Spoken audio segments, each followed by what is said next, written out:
Okay, so good evening everyone in the auditorium here, the Quarry Whitehouse Auditorium at Selwyn, and lots of people also joining us on YouTube and online. You are equally welcome.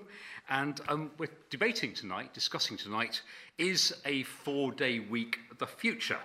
And we're delighted to be joined by Andrew Barnes, who is a Selwyn alumnus and an entrepreneur, and he's been the person who really has been running worldwide with the idea of a 4-day week, and also Professor Chander Velu, who is a Selwyn Fellow, and he's a Professor of Innovation and Economics in the Engineering Department in Cambridge, so that's real interdisciplinarity in action there. And Andrew, as I say, has been a pioneer and advocate of the 4-day week.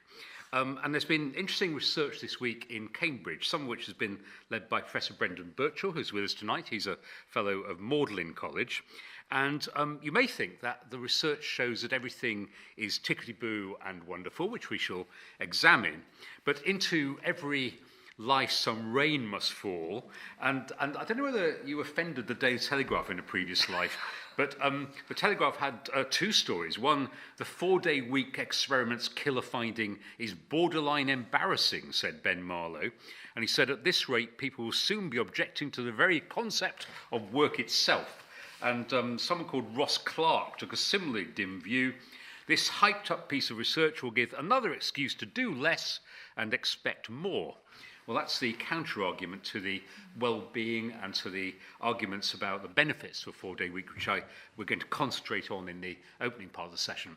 I think it's worth saying that the most important thing tonight is actually audience interaction. So I would love to hear from the people here in the auditorium and also from people online. So if you are online, you can email master@sel.cam.ac.uk. I'll spell that out. That's master@sel.cam.ac.uk, and we've had some questions in already, and I'll go through those as the evening progresses, and we'll finish just before 7 o'clock, so everyone's very welcome. So Andrew, first question for you. Tell us in 1 minute your career since Selwyn. Navy, banking, I'm ashamed to say, high street investment banking, and then I got sent to, as everybody does, gets sent to Australia at one point, kept doing investment banking, and then saw the light when I was 40 and decided that being an entrepreneur was far more interesting. And so since then I've done financial services, but now I do death, in that we have a trust company, and the perpetual guardian business was, of course, the crucible for the 4-day week.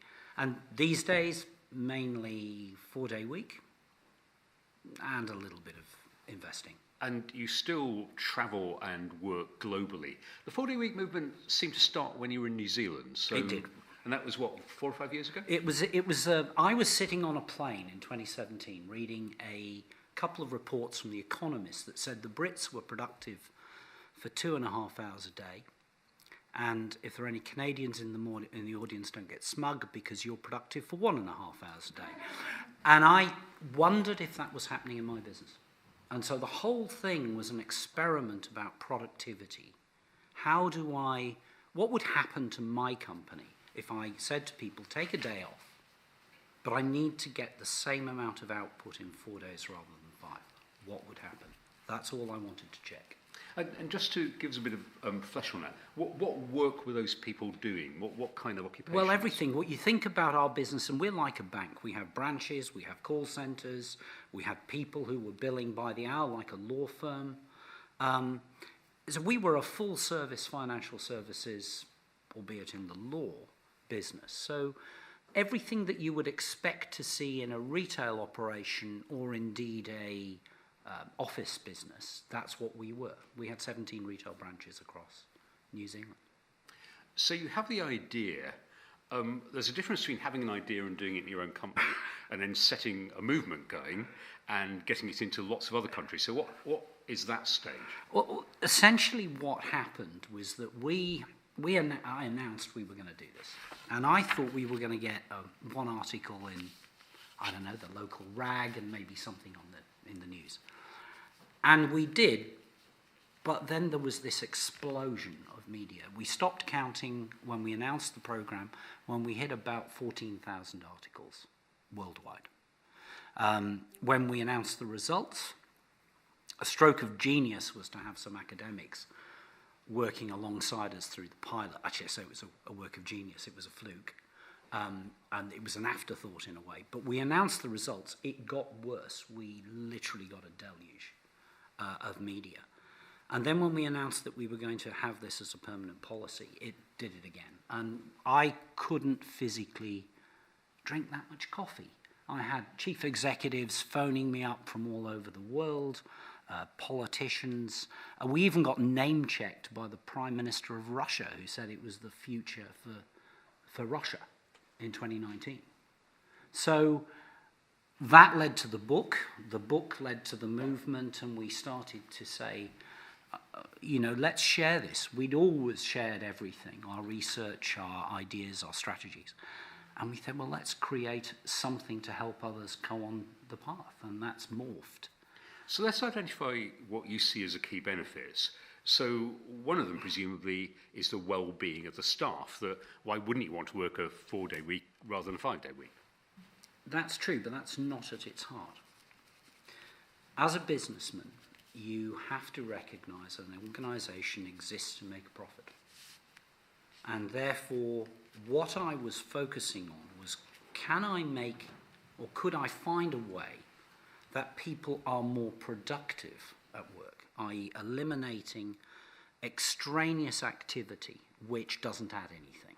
And that can be interruptions, it could be looking at your mobile phone, it could be inefficient processes, attending the wrong meetings. On top of that, you then get all the social benefits. And that's what makes this work, because you're saying to people, I'm going to give you something you can't put a price on, which is more time to do the things that you want to do when you want to do it. And that's the carrot. But the other side of it is there is a requirement for you to accept that there's a compact between you and the organisation, and the organisation needs to get the same level of customer service and the same level of productivity. Now, it just so happens that if you have, I'm going out on a limb here, healthier, happier, more engaged staff, they're more productive, and they are more productive. And that's the beauty of this. It's a win-win-win. We'll come to the benefits for companies in a moment, but I can't avoid the P word, pandemic, and the fact that the pandemic happened in the middle of this crusade, this movement. And, of course, what that did was change our attitude to work in the sense that a lot of people like hybrid working, some people hated it, some people wanted to work from home, some people didn't. But to what extent has that distorted or changed our view of the whole question of how we work? Oh, I think materially, but it has done a couple of really interesting things. One is, how did you measure productivity before the pandemic? So suddenly, when the pandemic occurred, and I couldn't just measure productivity based on the hours that you spent at work, that changed. I had to find other measurements of productivity. Secondly, you then discovered, and this is a shocking thing, you can trust your staff. Because we suddenly had to say, let's make sure that, we have to trust people that they're working when they're at home. So the pandemic has created an environment where suddenly everything's up in the air. I mean, who'd have thought you could run a multinational from your kitchen table until the pandemic arrived? But now that's occurred, it's thrown up everything about how we work and put questions out there as to how we do things and do things better going forward. I'm going to make an unfair generalisation about Cambridge University here, but I think it's possible, and indeed it's happening, that some jobs in university in the administrative areas are being done remotely or in a hybrid way.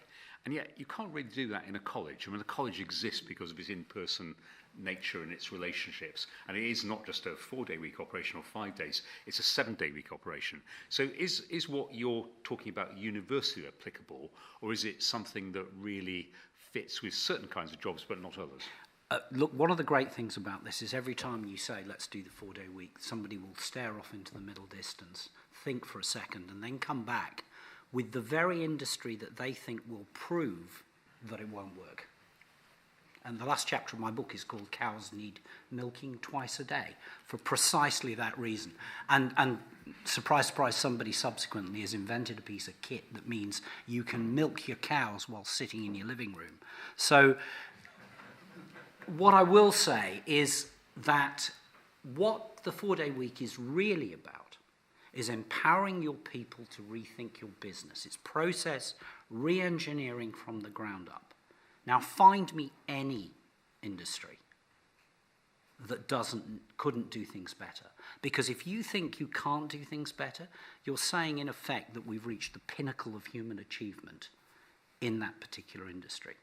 And I think everybody who's saying that, you know, that's asking far more questions than me saying, you know what, ask your people how they could perform better and reward them if they can. Not with another gym membership or a life policy or maybe even more pay. Reward them with time off. And that's very, very liberating. So put it the other way around for the company, and you've hinted at those elements already, but if you are running a big company, why should you do a 4-day week for your company? Let's leave the staff out for a second. But so your productivity will go up. On average, about 20%. We saw through both of the trials that against a comparable period a year ago, those companies have got revenues up 34, 35%. Revenues continued to climb through the period of the trial. Sick days halved. They found that fewer people left the organization. Now, all of those things cost money. We've got, in some instances, organizations reporting a 200% increase in applicants. So all of the issues that we've got in terms of better productivity, but also those things that are hidden costs. You know, the UK loses 17.9 million days a year to sickness occasioned by stress and overwork. If you got rid of that, or halved that, as we're seeing, what does that do to the economy? These are very rational, sensible business ideas.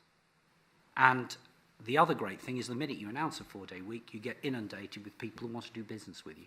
And that's what, you know, Atom Bank said that their applicants went up about 500%.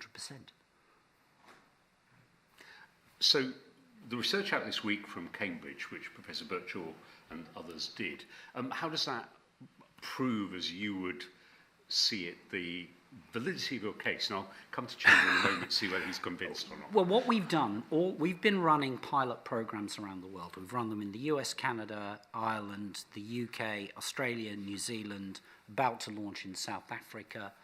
We've got a European one working with the Portuguese government. The Spanish are doing one. Wales and Scotland are looking to do them. So what we've been trying to do is build up a body of research which enables us to show that this works across hundreds of companies and in different cultures and in different countries. And so the research is there are two components of it. What Professor Birchall did was the deep dives, which is asking the questions for the first time of what's happening as far as the employees and the employers are concerned, you know, on a personal level. And then we have a large framework which looks at the macro impact on companies, which is coordinated out of Boston College. Now, all we can do is present the evidence. But the evidence is not showing that productivity is being trashed. It's showing all of these great benefits to the employees, but is also showing that the impact on the companies are positive. Now, at the end of the day, it's up to you whether you believe me or not. But the research is getting more and more robust that says, you know, it works. And I think Professor Birchall said the other day, it's a pleasure for once to be talking to happy employees. First time for about 30 years. Okay, we're going to bring a wide range of people in a moment. Can I just remind you, if you are watching online, you can send questions in to master@sel.cam.ac.uk. I'll spell it again, master@sel.cam.ac.uk. And we've got 3 or 4 of them have come in while we've been talking. Andrew, my last question to you for now is the classic job interview question. What does success look like for you in 10 years' time? When will you think, well, actually, this has really made an impact and really achieved something? What does the world look like in 10 years' time? Last time I did this, I got it totally wrong. The reason is, 4 years ago, we were the idiots in New Zealand saying, hey, this is a good idea. And if anything, we were regarded as pretty crazy. 4 years on, you know, it's been debated, the European Economic Forum, the World Economic Forum, we've got legislation in the UAE, Romania, Lithuania, Belgium, bills being dropped into Congress. There's a bill before the Houses of Parliament here in the UK. Have you asked me whether we'd have done that 5 years ago? I'd have said not a chance. I think in 5 years' time, this will be a mainstream working practice as opposed to a mainstream debate. And if I'm going to leave any legacy, I would like the legacy to be that we gave people their lives back all over the world. Okay, so Professor Chander Velu, Professor of Innovation and Economics at the Engineering Department in Cambridge and a Selwyn Fellow. So that's all very clear then. It all works, it's all fine, let's just do it. Correct? First of all, I think I'd like to thank Andrew for opening our eyes to a different way of thinking. There's lots to learn from this initiative. And in that context, I'm curious. I've got a number of questions that I wanted to pose to explore this topic a little bit more. When we talk about productivity, it's widely said that it takes a German worker 4 days to produce what a British one does in 5. Based on the research so far, is it the case that the 4-day week might be more effective in that case in Britain compared to Germany? What are some of the institutional, regulatory, cultural differences that could have a different effect in different countries? Well, interestingly, of course, one of the reasons a German worker does it in 4 days rather than 5 is German car workers work 4 days a week and have done for quite some time, which sort of bitterly proves the point. If you think that process of manufacture is the same, in the UK or in Germany. Look, I think there's some very interesting questions. We were talking before about why is it that Holland, for example, has the lowest working hours per week for men in Europe, and yet the Dutch are broadly similar to us. Why is it that their culture can achieve that and we can't? And I don't know the answer, but I think it's a very interesting point that we need to start looking at. And maybe it's because we have got the wrong culture. We have got this time rather than output-based view of the world. Chander, the question that struck me was that when Andrew and I were exchanging emails before we set up this wonderful event, we were talking about where is this happening most of the moment, the 4-day week. And the answers were Britain and I think Japan, which are the two countries with the biggest productivity problem in the world. So do you think there is a relationship genuine between that and improving productivity? I think we need more evidence. The initial hypothesis seems to be supported, but there could be other factors playing a role here, which it'll be useful to understand. Economists, I suppose if you present this to an economist audience, the first thing they would ask is there a self-selection bias? I.e., are we selecting companies that would have done the 4-day week anyway, so therefore we're getting a positive response, so to speak. So unless we are able to show that it's also the same for the ones that did not participate, we can't necessarily come to the conclusion that is beneficial. So that's point number one. The second thing I think related to that is to say there could be a difference between the short-term and the long-term effect, so to speak, i.e., is it because we allow people to move to a 4-day week, there is a euphoria, so to speak. So therefore, there's a short-term benefit in terms of productivity. What would happen in the longer term is something that I suppose, again, economists would be particularly keen to explore. So it'd be good to get your thoughts on these two aspects. Well, I totally agree with both of the points, actually. I think there is a view that we have got some self-selection bias. So we want to get randomized control experiments. One of the things that we've been talking to with both the Welsh and the Scottish administrations is it would be great to get some skeptical businesses in who think it's not going to work. We might have to have a pilot program there where there's some fallback for them to try and do it, financial insurance, if you will.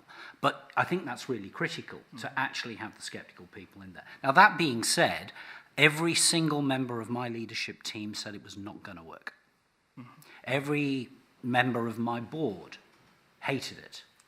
I always say I managed to crack that problem by announcing it first on national television, and they weren't game to overrule me. So the skepticism exists within organizations already, but I think there is that danger of bias. And the other comment about longevity, well, we've been doing it for 4 years now. We haven't seen a drop.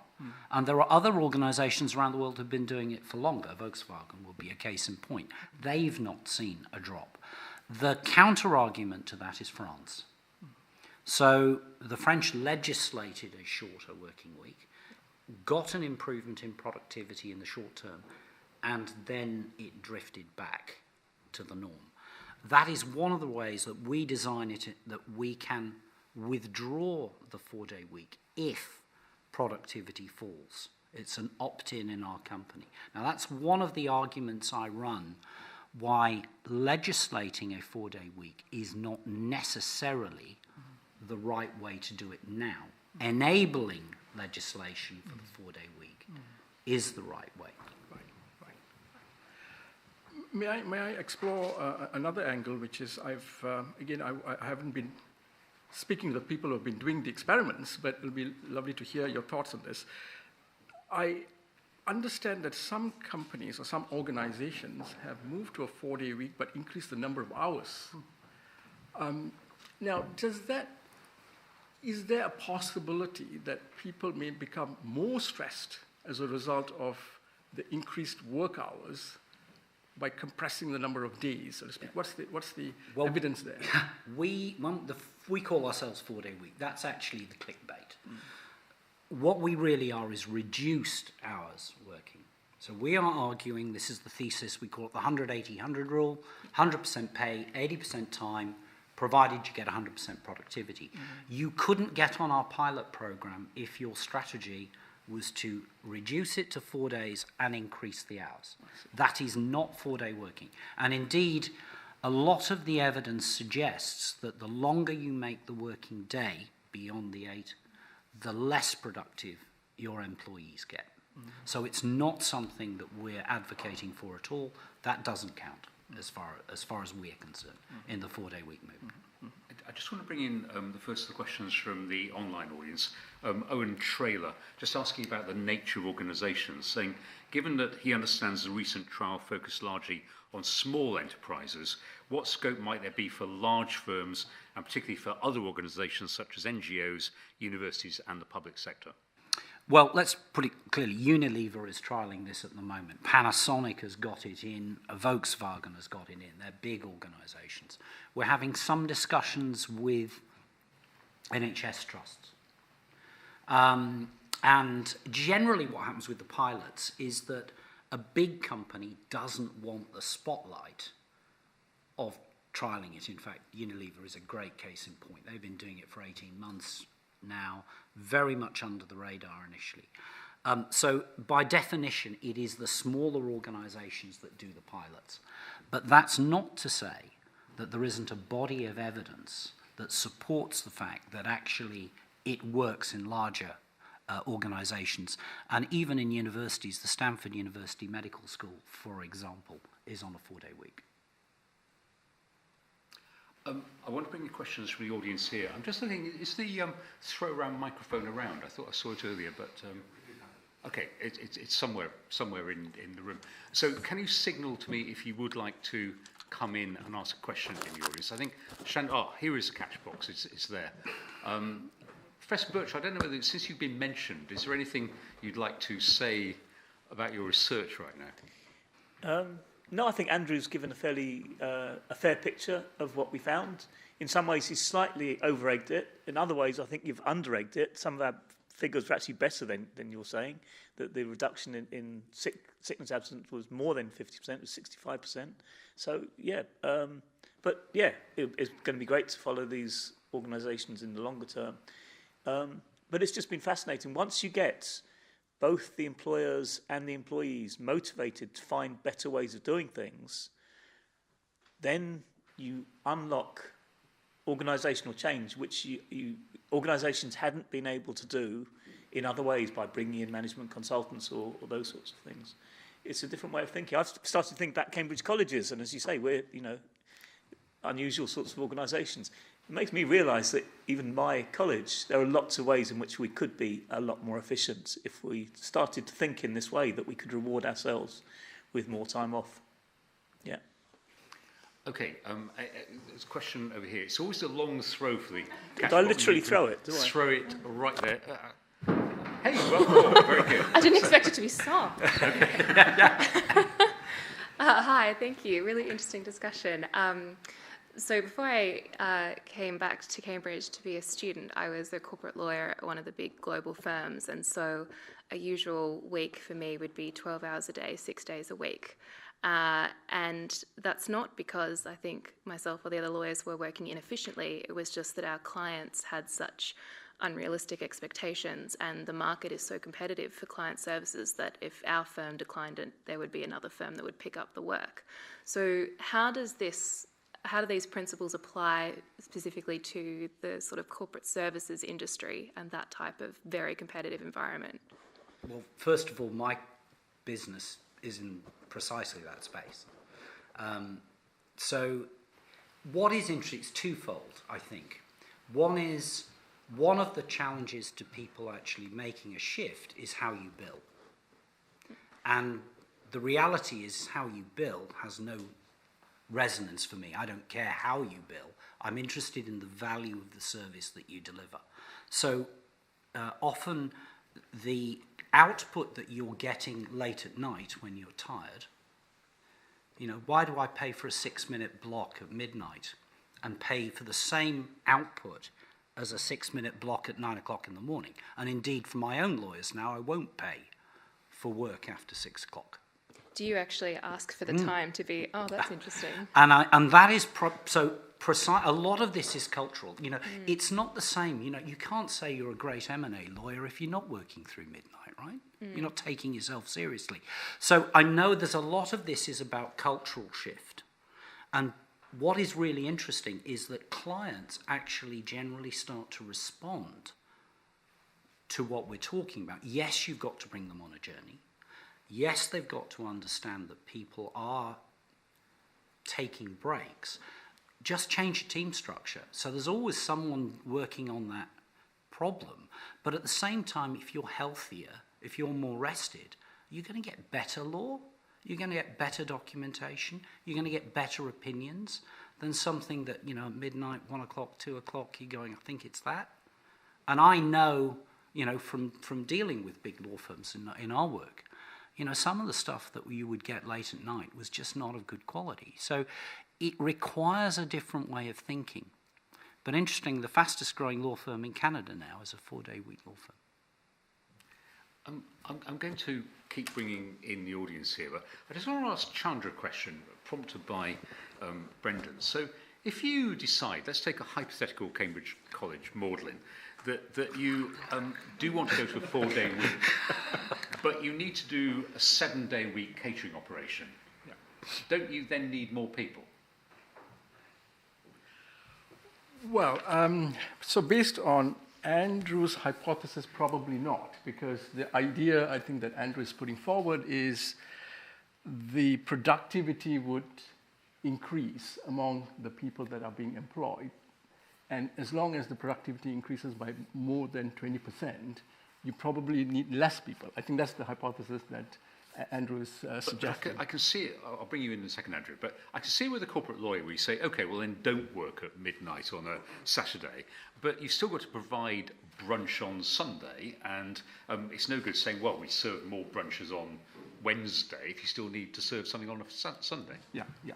I suppose the question here is, to what extent can you segment your working staff, so to speak, right? Because if they are not divisible, then the assumption that is being made is correct. But in this case, I think what we're saying is we are changing the number of hours that people are working. So each one is technically working 4 days, but all the services are still being provided across the 7 days, so to speak. Now, in theory, it's possible. I think Magdalen will be a good college to test this out. So we can all learn. The question is, I suppose, would that? I mean, the number of issues here. I suppose one is some people do like to come to work. So therefore, if you tell them it's only going to be 4 days that you can come in, and especially Cambridge colleges are a bit like that, because people love to be in college working. A lot of our catering staff or our administrative and professional staff, and including the academics, so to speak.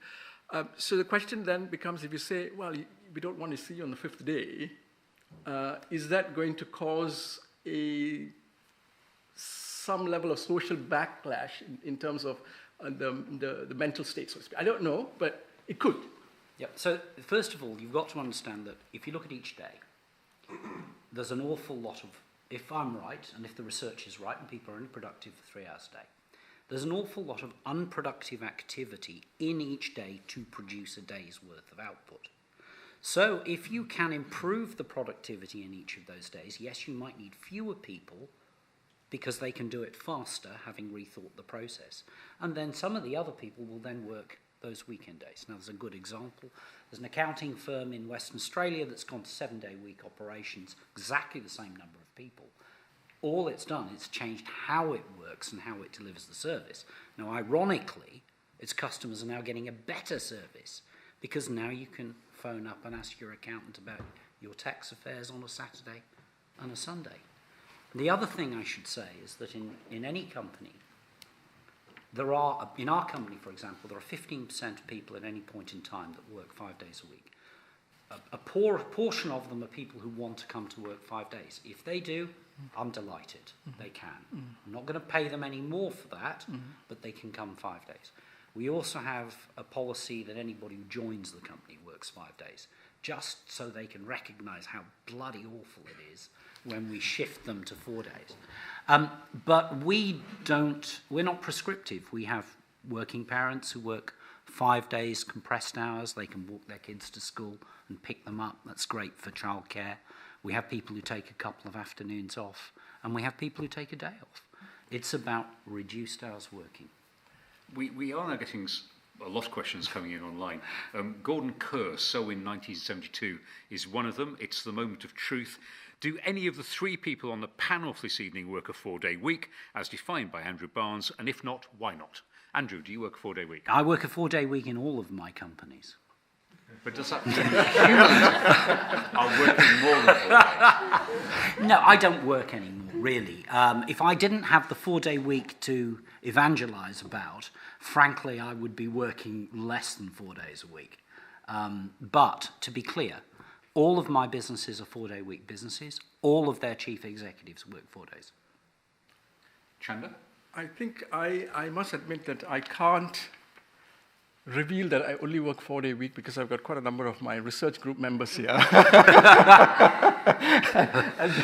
So even if I do, I have to say that I work 7-day weeks. I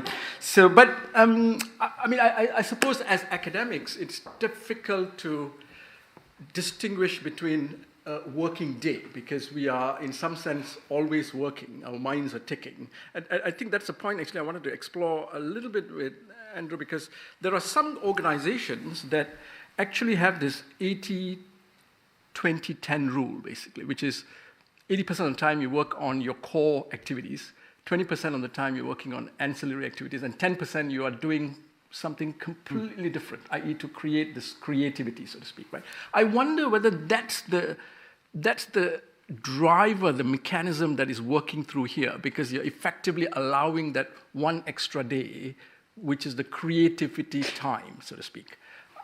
I want to get your thoughts. Yeah, look, I think that's right. I mean, if I look at where I'm most creative, it's walking on Onotangi Beach.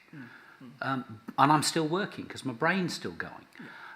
Now, that being said, I think you've got to differentiate between, and it is the point if you're an owner or a chief executive of a business, versus, your rank and file workers who possibly don't want to have the career path that you've got. They just want to get a decent wage.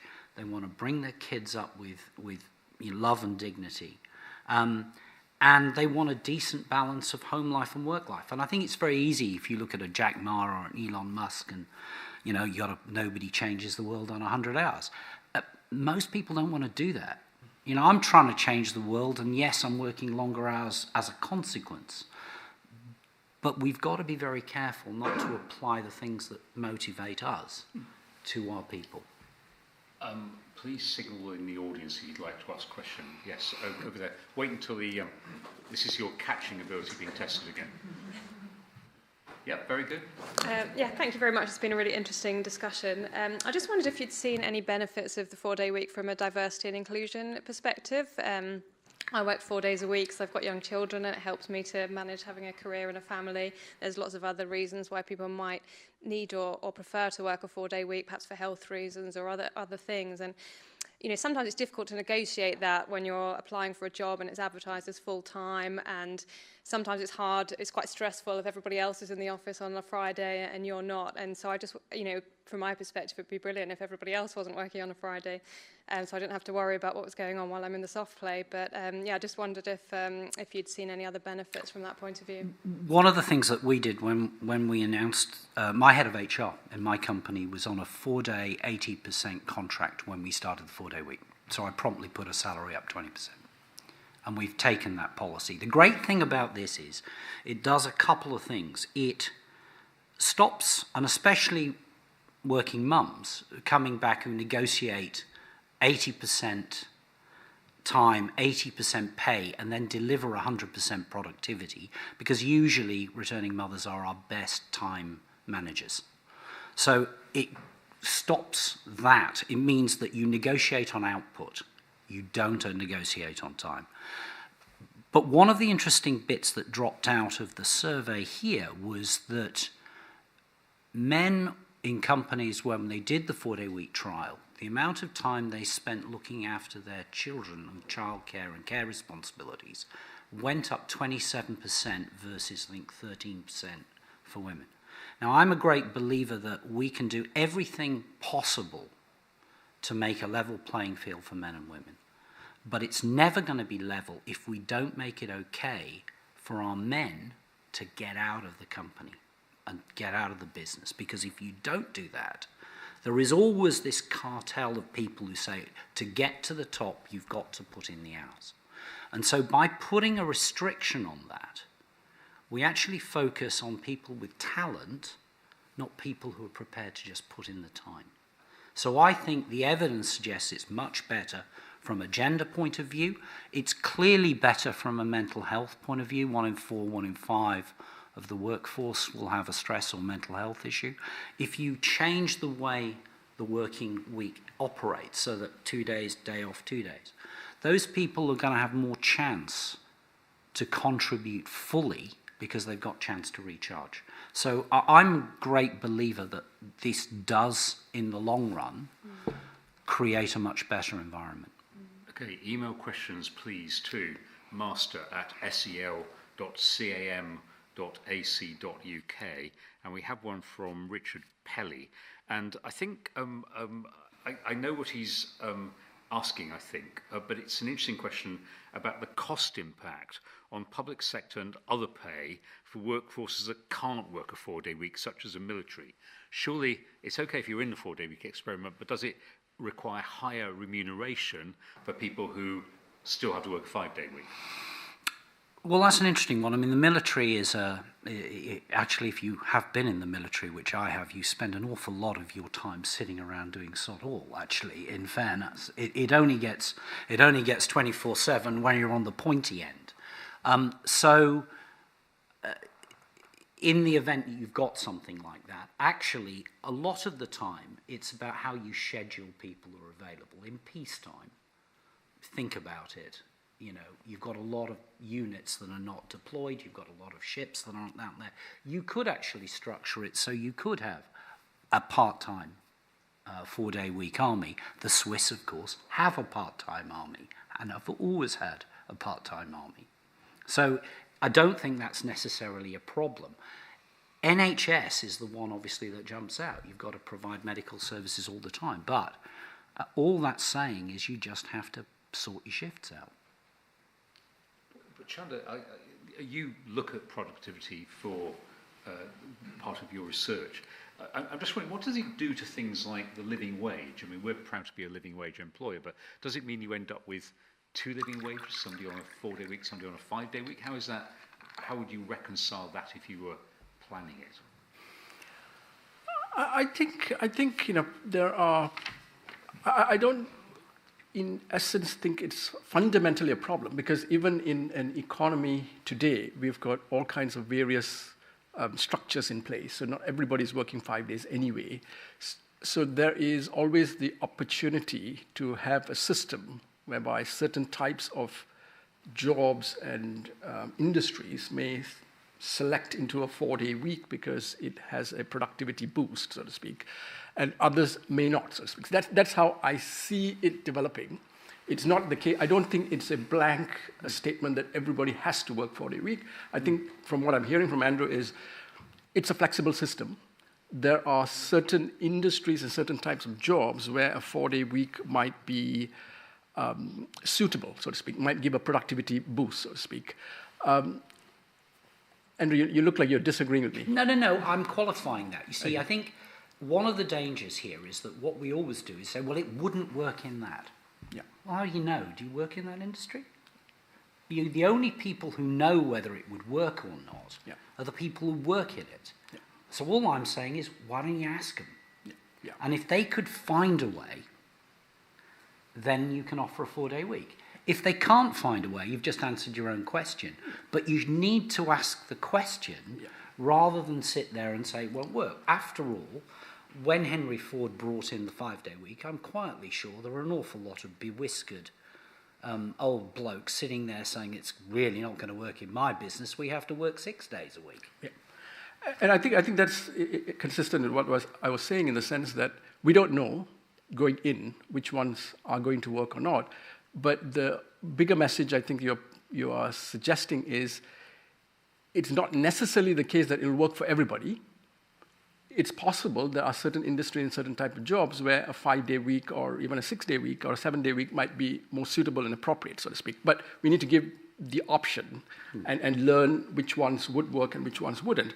But I think related to that, a bigger point is, there's a hypothesis in the sense that, is it possible that if we move to a 4-day week, we need more technology to make it more efficient, so to speak, digital technologies, artificial intelligence, and so on and so forth? And my hypothesis, it is the case, because even if you look at history, we used to work 6-day weeks, and then we've shrunk it over time. And why is that possible? It's partly because of technology that enabled us to shift to less working hours and achieve the same level of productivity. So then the question becomes, is an unintended consequence of technology, particularly in the digital age with AI and so on and so forth, there could be less empowerment because the technology overtakes the ability to execute work and so on and so forth. So therefore, creativity in the long run could be detrimental because of this less empowerment of society, so to speak. Is that a reasonable hypothesis to hold? It's a reasonable hypothesis to hold. I'm not sure whether it's right, but again, there's only one way to find out. I think one of the issues around all of this is that we've got ourselves to be much more productive. But actually what we're probably arguably doing is being overproductive. I am a little bit of a fan of donut economics. I will accept that. But I think that's the point, because actually what we find is that we can do a lot of our work in less time. One of the things that the thing that got me on the path was that the actual productivity that produced all this stuff actually was coming out of a comparatively small amount of the working week. The rest of it was filler. And interestingly, often technology in offices is now becoming something that's actually causing productivity to fall. You look at your mobile phone once every 5 minutes. You know? That's disrupting activity. That's meaning that you're not as productive as you might be. But equally, Microsoft found, when their little experiment, that if you cut meetings down to half an hour, only 5 people in the meeting, and use Teams, you could get a 39% improvement in productivity. So a lot of what we do is stopping us being productive. And all I'm suggesting is get rid of that. And once you've got rid of it, you will find that you're probably able to produce just as much, and technology may well mean you could produce more, but you don't need to have that long working week to do it. Okay, we've got another question which I think Matty is going to ask, but that's another very long throw, so...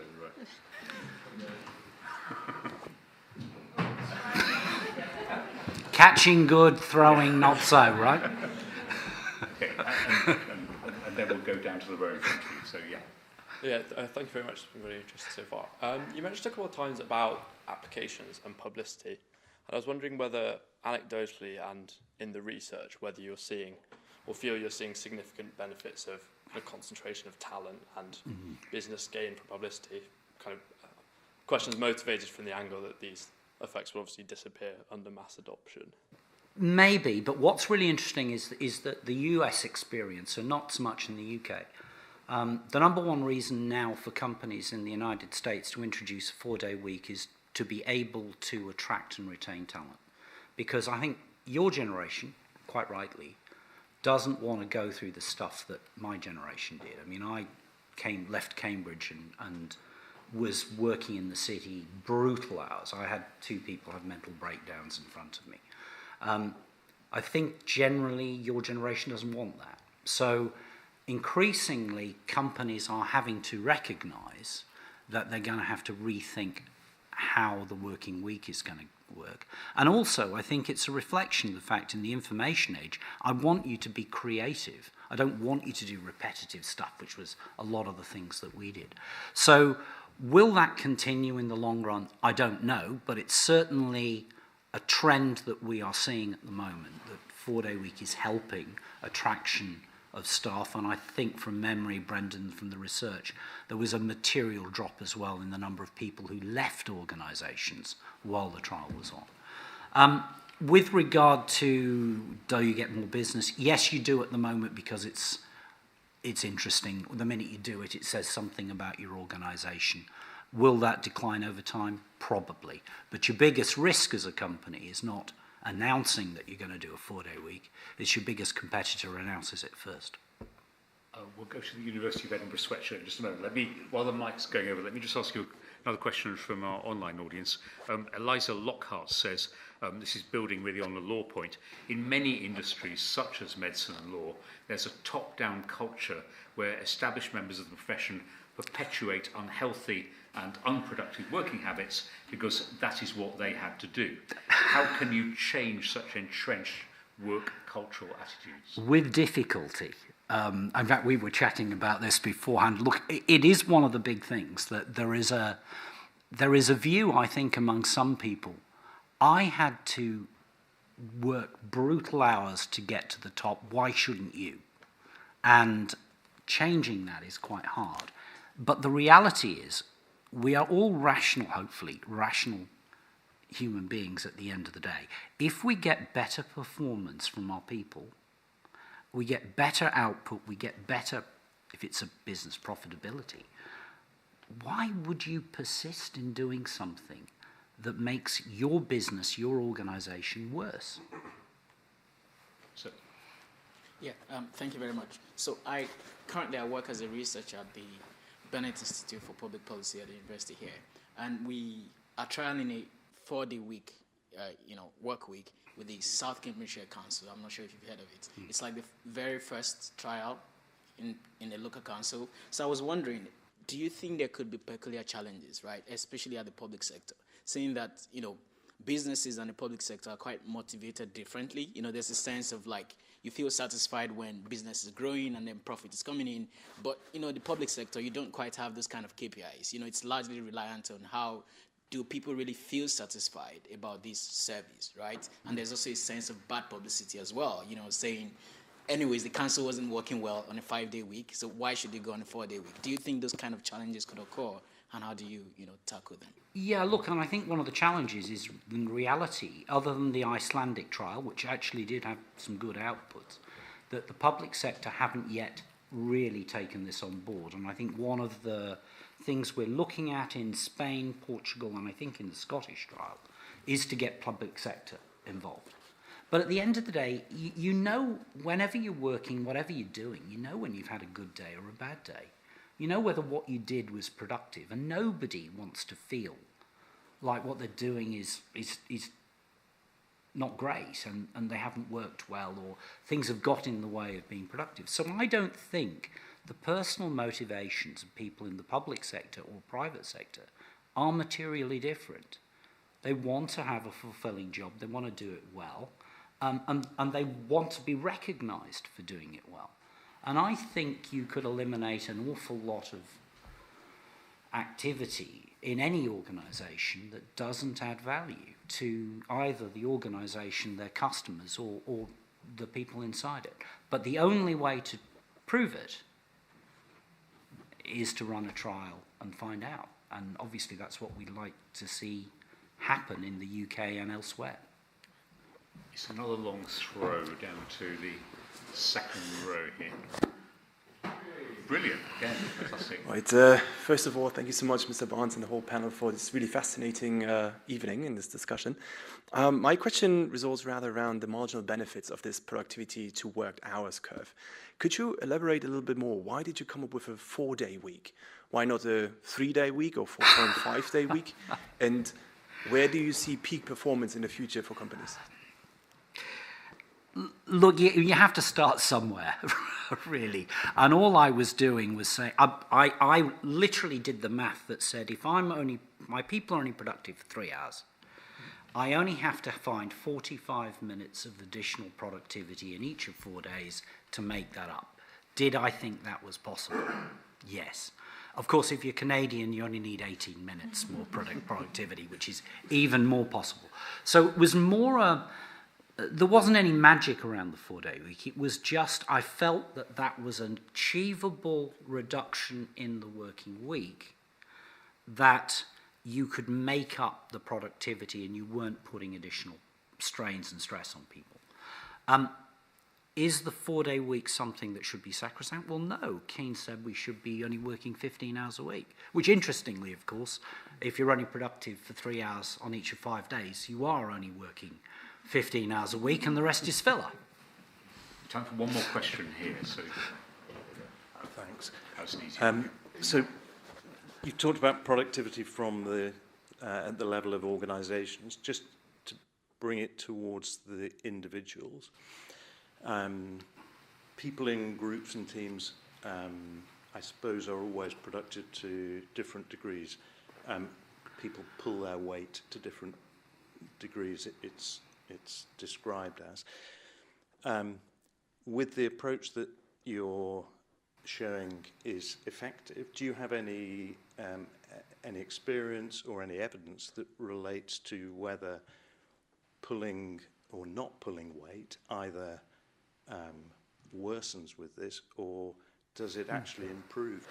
Is there less variation in that? It's interesting. Difficult to get all the data, really, but we did check team cohesion, we checked resilience, and we found that, and this is in our own company, and we found that those scores also went off the scale. Because suddenly, a couple of things. Why are people not pulling their weight? Is that because they're just lazy? Well, suddenly, if you remember, the way we worked it is that the 4-day week was team-based. Individual responsibility, but team-based. So if your team didn't deliver the productivity, that we had the right to say, okay, everybody back to 5. Now that suddenly puts a lot of personal responsibility on. You can't be the person who's just, swanning around. what's been interesting is we found, for example, when we had new staff members coming in, the whole team would then come in 5 days a week to train them up. When's that ever happened in your organisation? You know, let me volunteer to train somebody. And the reasoning for that was they were saying, actually, the sooner we get these people up the curve, the sooner we can get everybody back on the 4 days. So anecdotally, it actually appears that actually it is a leveling. You're always going to get high performers and low performers, but interestingly, the high performer has a vested interest in improving the poor performer. Okay, we've sadly got to pull things to a close because we're almost at 7 o'clock. But Chander, can I just ask you in a minute, what more do you need to know before you think this is something you would be standing on a soapbox in the market square and advocating?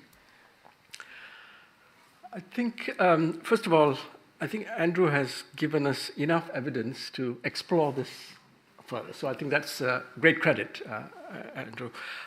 Now, the thing I think I would like to know more is several things. One is, there are probably some firms who tried this and stopped or pulled out, so to speak.